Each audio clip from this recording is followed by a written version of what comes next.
तर जागतिक हृदय दिनाच्या पूर्वसंध्येला आरोग्य विभागानं नागरिकांसाठी एक मोठा दिलासा दिलेला आहे। हार्ट अटॅकचे उपचार आता सरकारी रुग्णालयात देखील मिळणार आहेत।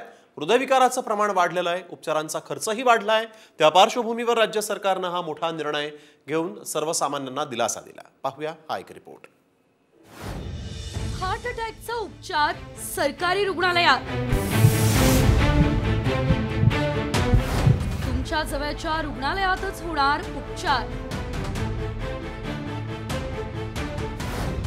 मोफत औषध उपलब्ध होणार। गोल्डन अवर मध्ये हृदयविकाराचा झटका शोधण्यासाठी कृत्रिम बुद्धिमत्तेवर आधारित कार्यक्रम सुरू केल्यानंतर आरोग्य विभागाने आणखी एक पाऊल पुढे टाकलंय। जिल्हा आणि ग्रामीण रुग्णालयांमध्ये हृदयविकाराच्या रुग्णांना मोफत क्लॉट बस्टिंग औषध म्हणजे रक्ताची गुठळी विरघळणारं औषध उपलब्ध करून दिलं जाणार आहे। पहिली पायरी म्हणून महाराष्ट्र सरकारने क्लॉट बस्टिंग औषध टेनेक्टे प्लसचा समावेश अत्यावश्यक औषधांच्या यादीमध्ये केलेला आहे, ज्यामुळे त्याची किंमत कमी होईल असं राज्य आरोग्य विभागानं म्हटलंय। मुंबईमधील खासगी रुग्णालय या औषधासाठी सुमारे 50,000 रुपये आणि इंजेक्शनचं शुल्क आकारतात। हे एक टेनेक्टे प्लस नावाचं औषध असतं। गोल्डन आवर म्हणजे हृदयविकाराचा झटका आल्यानंतर पहिल्या तासामध्ये जर हे दिलं तर हे अँजिओप्लास्टी एवढंच प्रभावी असतं आणि पेशंटचा प्राण वाचण्यासाठी या औषधाची फार मदत होते।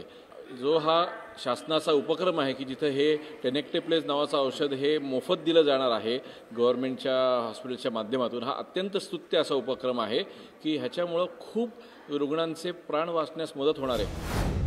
पुढील 2 महिन्यांमध्ये राज्यभरातील वैद्यकीय अधिकारी आणि कर्मचारी परिचारिकांना टेनेक्टे प्लसची गरज असलेल्या रुग्णांना कसे ओळखावे आणि त्याचं व्यवस्थापन कसं करावं याचं प्रशिक्षण दिलं जाणार आहे।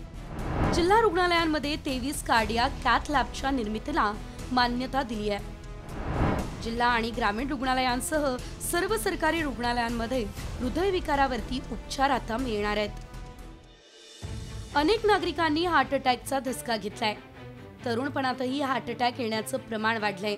व्यायाम करताना, गाडी चालवताना, अगदी स्वस्थ बसलेले असताना अनेकांना हार्ट अटॅक येऊन मृत्यू झालाय।